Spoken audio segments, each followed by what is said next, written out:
The final season kicks off with 5 episodes.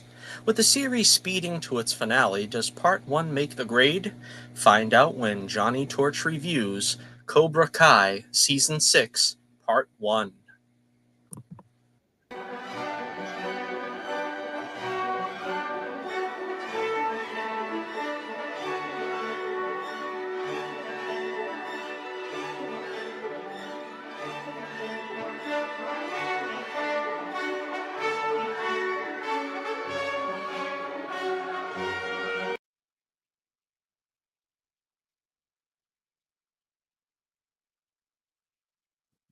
Well, welcome back to another Johnnie Torch Reviews. And I've been looking forward to doing this review because this is one of my favorite series. And I have to say, it never disappoints. Is that going to change, though, in the final season? I've seen a lot of people being a little more skeptical about, well, we can't say this season, but this portion of the season so far. And the show itself kind of was planned, I think, for 5 seasons. And so the idea of a sixth season seems to be throwing a lot of people off guard. Now, I've been on record saying that they've been doing such a good job that I would like to see 7, 8, 9 seasons of the show as long as they can keep up the quality. And I've got to say, again, before we get into the spoilers, because there's going to be plenty of spoilers to abound here, this is kind of a late review. The show's been out for about 2 weeks, I think, now. So I'm pretty sure everybody that wanted to see the show has gotten a chance to see the show. But if you haven't yet, you've got your warning that there's going to be spoilers here. But before we get into the spoilers, I will say that for the most part, I was really satisfied with this portion of the season. And, well, let's just get straight into the details. We'll get into it. I don't suppose this is going to be a very long video because there's only 5 episodes. And we're not going to go over them one at a time, but we're just going to go over some of the highlights of all the episodes, the things I liked, and a couple of things that I didn't like. There was a couple of things, to be honest with you, that, I don't know, didn't sit that well with me. And we'll get to that in just a second. But first, make sure you like, share, and subscribe. Make sure you hit the bell for notifications and check out the link in the description below if you want to check out my website for the Adventures of Bullets Bourbon Private Eye, and make sure you check us out on Twitter. And now with that out of the way, Season 6, Part 1 picks up, and I love the way they open this season with Roll with the Changes, one of the best songs that REO Speedwagon ever did. And of course, it brings us back full circle to the first season where REO Speedwagon was sort of a bonding uh, a bonding moment for Johnny and Daniel. And the valley seems to be getting back to normal. You know, we've got Terry Silver apparently in jail. One of the things I wasn't too crazy about is that we didn't get any update on Terry Silver whatsoever. They drop his name once or twice. He's in jail, and they're, they don't really let us know too much about what's going on with him. And I kind of wanted that. I wanted to know what was going to happen with him. We all know. I think it's kind of obvious he's coming back before the season's over. I think that's pretty much a given. But as far as they're concerned, they really didn't give us any information about him. I think they want to save it as a surprise that it's going to shock everybody when he finally does come back. We already have Kreese as a fugitive. He's in the fugitive role. And again, we're kind of jumping all over the place here, but we've got Kreese escaping from prison last season, and now he's made his way to I don't know where this exactly was. This is kind of one of the things I wasn't too crazy about. I wasn't sure what was going on with Kreese, and he meets up with the students of Cobra Kai, the female instructor, which of course I should have looked up her name and I can't remember it right now, but she's apparently still working for Master Kim, who was sort of the founding teacher of Cobra Kai before Kreese kind of took it over and made it the Cobra Kai that the Valley knows. And he goes back to him and sort of to get some recruits and to make sure that Cobra Kai is established in the Saikai Taikai, I believe is how you pronounce it. And again, with Terry Silva out of the way, I guess Kreese can just fill that void. And we get another quick flashback to the earlier days with the sort of the prequel actors for John Kreese and Terry Silver. And it's welcome to see them. I said at the very beginning where Kreese's story could end is where they get back to his fiance that he is told died. But at some point, I would like to know if they're going to resolve that storyline or if that is just the way they're going to leave it. So part of the problem I have with this storyline, Cobra Kai has always been sort of that heightened reality. It's not really meant to be too serious, but again, Kreese kind of escapes prison. He goes to parts unknown, uh, apparently on foot or, just basically hopping a ride to wherever this secret meeting is. He's made to retrieve a dagger from Master Kim that was hidden in a cave, sort of reminiscent of The Empire Strikes Back. He's bitten by a cobra, and for all intents and purposes, he has no medical attention for this.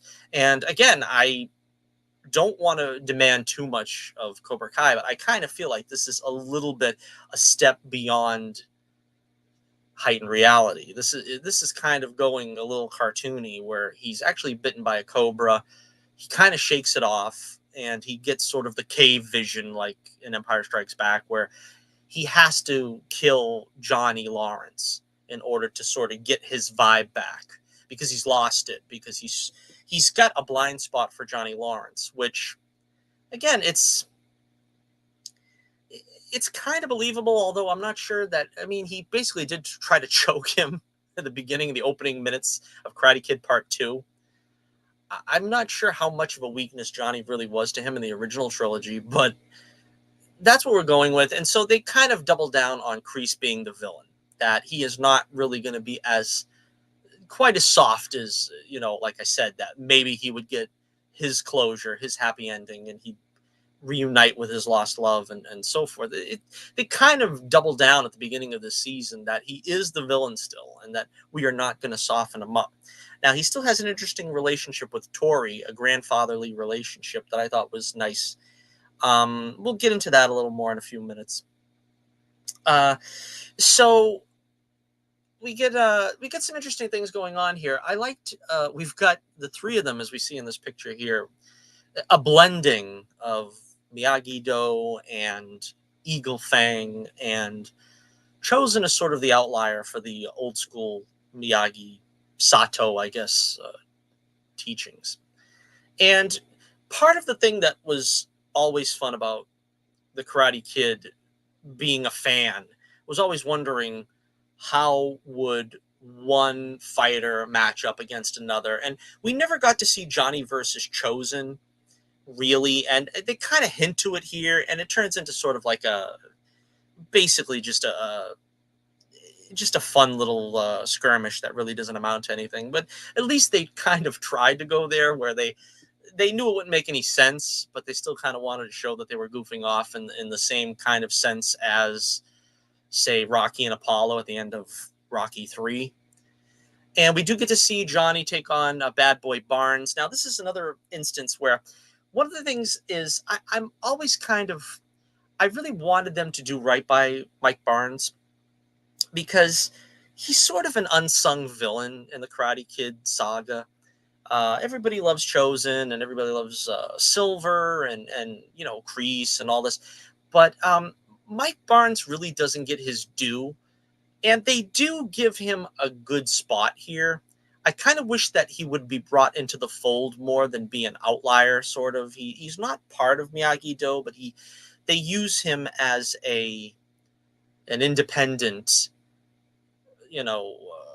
faction to sort of bring in and sort of referee and judge the teammates.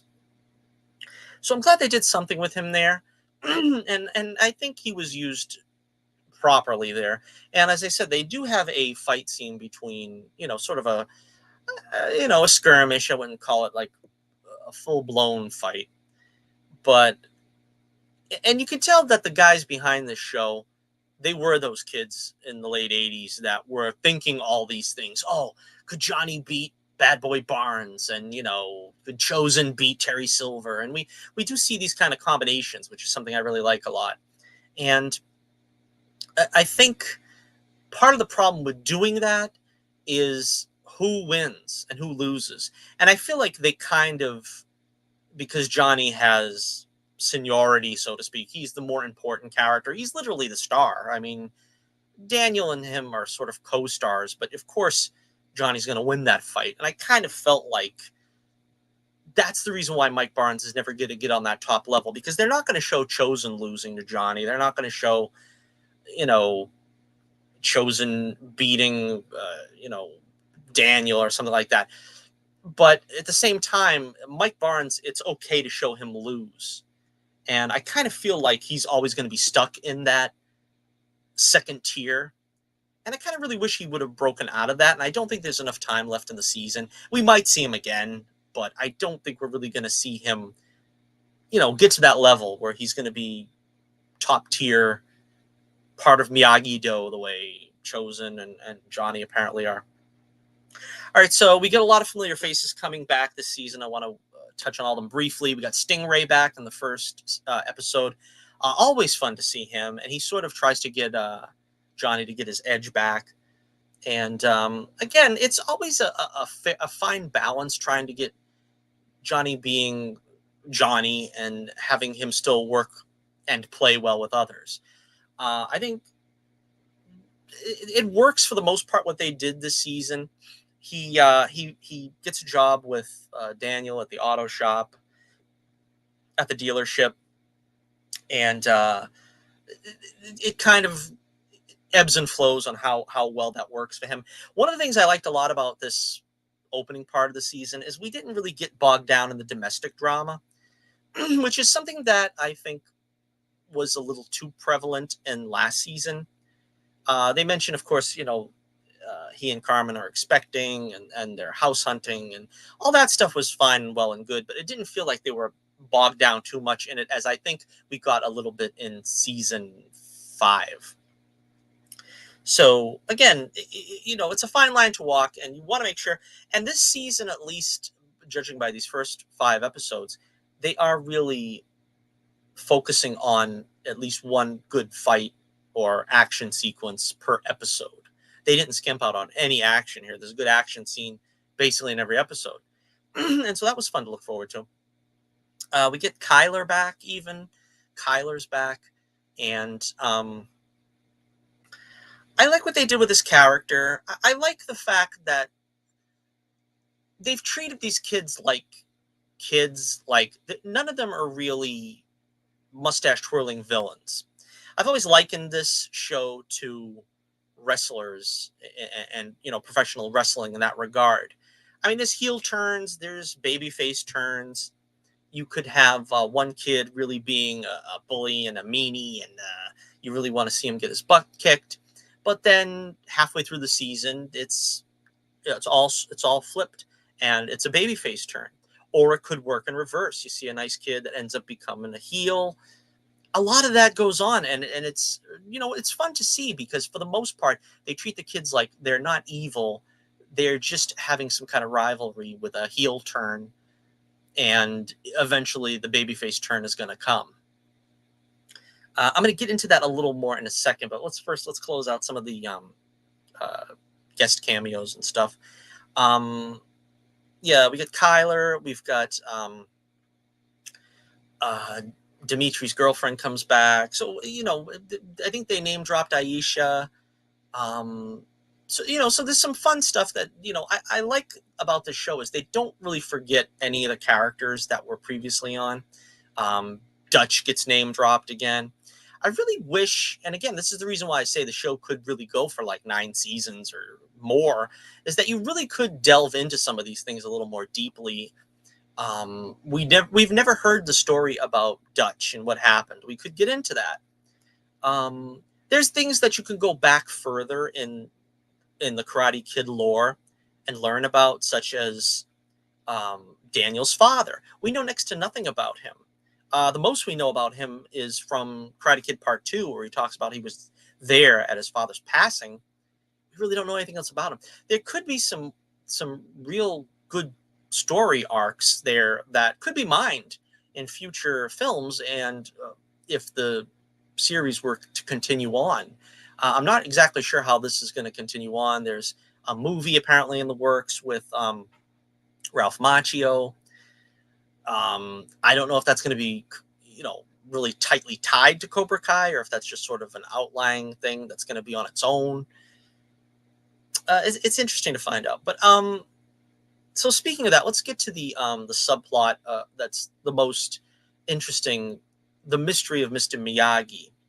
Now, apparently, they find this mystery box of Mr. Miyagi that has some secrets that he's never given Daniel any information about, and it apparently, from the newspaper clipping and the guy that had the grandfather that knew Mr. Miyagi, has the story that Miyagi beat somebody up, stole some jewelry or something, and beat somebody pretty bad, and then apparently had to sort of change his name and disappear, and that's kind of why he's, I guess, sort of like in, I don't want to say in hiding, but he's sort of incognito, so to speak, as a janitor, custodian of a rental property. That's kind of what they lead you to believe. Now, I'll be honest. When I heard that there was going to be this big secret of Mr. Miyagi that was going to show up in this season, I honestly had a feeling they were going to go to what is the usual go-to, which is the long lost son of Mr. Miyagi, that maybe his son didn't die in the internment camp, and that maybe he survived and Miyagi didn't find out until very late in his life, and that somehow Daniel would reconnect with this lost Miyagi and this and that. In a way, it's probably better that they didn't do that, but it's kind of interesting to see where this is going to end. Apparently, Miyagi also fought in the Saikai Taikai, which is interesting for a character that didn't believe in plastic metal trophies, as he put it. So interesting. We've got a long ways to go with this mystery to see where it ends and what they're going to do with it. I think it works. I mean, they're talking about doing a prequel Miyagi series, and I'm not sure if that's kind of where they're leading with this, is to try to show what brought Miyagi into being the Mr. Miyagi we know from the original films. But anyway, so that was interesting, and we continue on to the kids now are getting to be college age, and this is kind of the reason for why the show, I think, is ending, because the actors are getting a little older now. Of course, as usual, they choose actors that are already older than their parts, but eventually all actors are going to kind of age out of looking like teenagers, and you can kind of get a sense of that a little bit this season, although I think they can still kind of pass for 18 year olds. But so we get the another thing that I wasn't too sure about is we get the they're going to have the Saikai Taikai in Spain. I kind of thought it would be interesting if they'd said Japan, because then we could see some of these locations that, of course, maybe that would have been too expensive, but some of those locations that we've seen, Daniel did go back to Japan, but some of the locations from Karate Kid Part 2, such as the cannery and things like that, kind of would have been interesting. I'm not sure about the idea, too, of there only being 6 combatants, 6 entry into the Saikai Taikai, because you're leaving a lot of characters behind. Now, I'm not sure exactly how they're going to handle this. This is where we get into the sort of triangle of Devin, Kenny, Anthony. Now, we already know the top 4 was going to be, Miguel, Robbie, Tori, and Sam. That would leave the 2 others to be Dimitri and Hawk, which, kind of is what the lineup was going to be. But Devin sort of again turns heel a little bit here, and I wouldn't say that Anthony and Kenny were like on good terms, but they kind of were just like at arm's length with each other. And it's interesting that like this is the only main friction going forward, is that Devin put the laxative in Kenny's water and stuff, and then basically screwed him out of a chance at the Saikai Taikai. And of course, he blames Anthony, and Anthony, doesn't like Kenny to begin with. So it's kind of interesting. We get Sean back. I figured we would see him out of juvie eventually, and again, you get an interesting action scene out of it. But he kind of is the one to steer Kenny, because I was wondering how far they're going to drag this out with Kenny, and they kind of did the right thing by having Sean sort of, they had to exchange blows, but he kind of points him back in the right direction, Sean, because Kenny was going to be a wild card. And then of course, like I said, Mike Barnes, they brought him in to be the referee in this choosing, and it was a good use of his talents. I really like the actor, and they seem to also have a handle on him and how he acts, to let him sort of be the bad boy Barnes that we remember, without being an all-out jerk. um then we had some getting to the end of this here, but we got some like semi-comical moments there, where we got the resolution pretty much of Sam and Tori's feud. We mended fences with Miguel and Robbie last season, and it's kind of in Johnny's way to try to ruin that. And despite himself, they didn't they didn't fall for it, Sam and Tori. I thought that was pretty good. I thought that was handled pretty well. Because like I said, it seemed in character for all of them. And I think Sam is sort of always being misunderstood by a lot of fans. They seem to like not like her or whatever. And I think they tried to bring out the best of her in that scene, where she's like trying to own up to the fact that, she's not, she's never been perfect. That's kind of one of the good things about this show, is they really didn't try to set Sam and Anthony as being the perfect heirs of the Karate Kid lore or whatever. It's like Sam acted like a jerk sometimes. Anthony's acted like a jerk before. Again, it's none of them are just good and just evil. They are in play, kids just acting out different sides of whatever confrontation they're on at any given time. And I really bought into their making up, that they're burying the hatchet, as it were. And well, before we finish with that, the only other confrontation really is between Dimitri and Hawk, which I get that this kind of feels a little forced. They're kind of at edge. They're kind of at odds and on edge with each other, because Dimitri wants them to go to MIT. Hawk is not completely sold on MIT, and this is a source of real, disconcernment to Dimitri, and it kind of sets them at odds with each other. Again, it's kind of par for the course for this show. I mean, they wanted to have a little friction, then I'll allow it. Let's put it that way. I'll allow it. Now, the thing I didn't like the most about the season, I mean, I talked about the Kreese storyline a little bit out there. I wasn't crazy about Tori's mother dying, and I'll tell you why. Because the thing about this show that I've said all along, if you watch any of the reviews of any of the seasons, I've always said that they're very careful not to get into the soap opera area. Now, when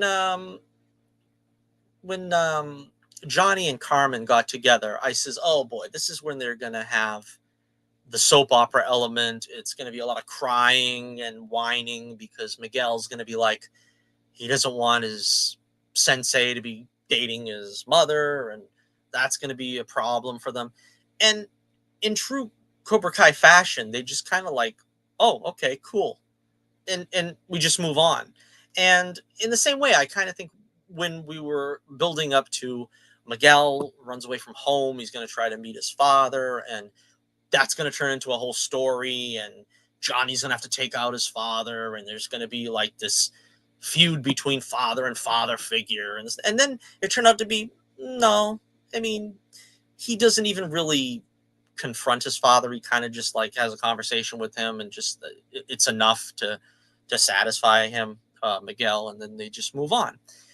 I think in this case, this is kind of a soap opera ploy that I don't think is going to be as easily brushed aside. I can see why they did it in a sense, because they kind of wanted to have that reconnection between Tori and Kreese, and sort of give some friction between Miyagi-Do and Cobra Kai, and then one of ours is over there on Cobra Kai. But it feels like, as I was saying, the kids all pretty much turn out good. Everybody gets a happy ending.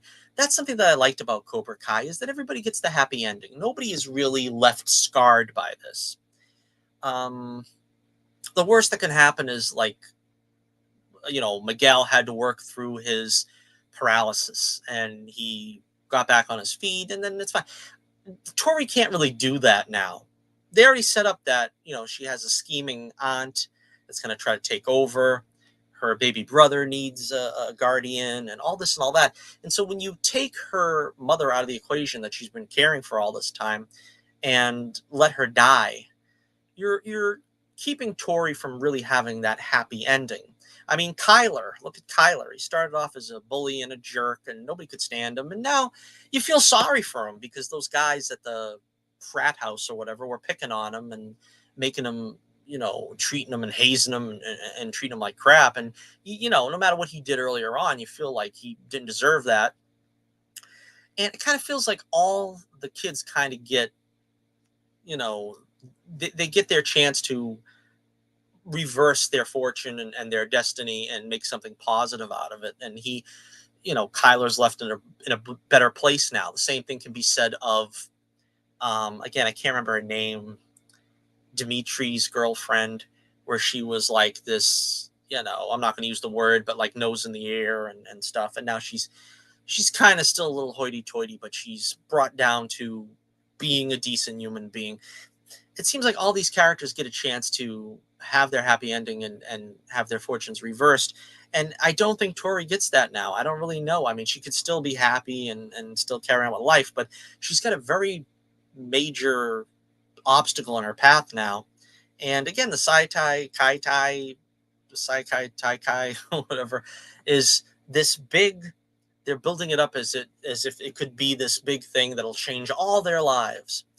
And, I don't know. I guess that it's kind of telegraphing that maybe Tori has to win this one. It was kind of like they were trying to do that with Miguel, like he has to win this because.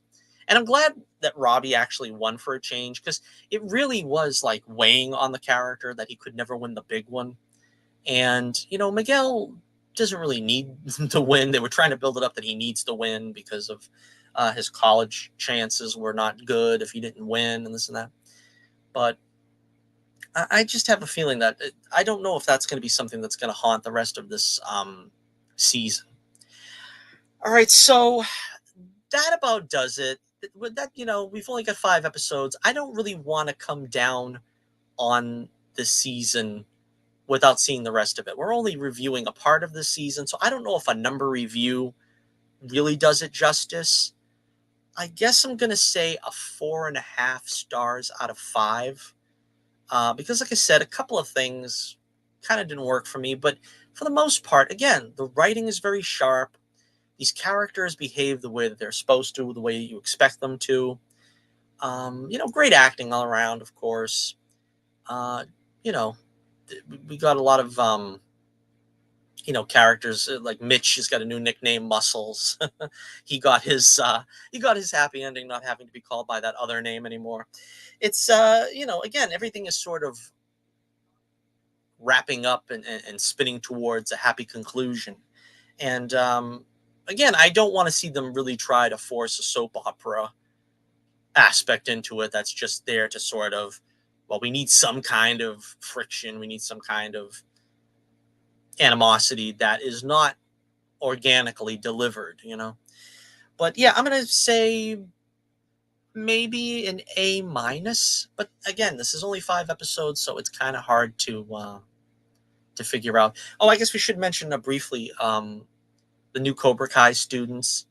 I can't even remember their names either, but they got this bad boy that Kreese had to try to mold and train, and he looks like he's going to be formidable. I'm sure he's going to be a tough recruit against some of the Miyagi-Do competitors. And seeing the friction between Johnny and Daniel by the end of the season. Again, I'm not sure if that's needed, but I think that's the way it's always going to be between them two. I don't think they're ever going to be on the same page, so I don't really mind so much that they keep going back to, all right, we're done. Oh no, we're Miyagi-Do. We're all united. We're all together. No, we're done. We're not. We're never going to have this work. That's kind of the relationship of these two characters. I don't see them ever being completely on the same page.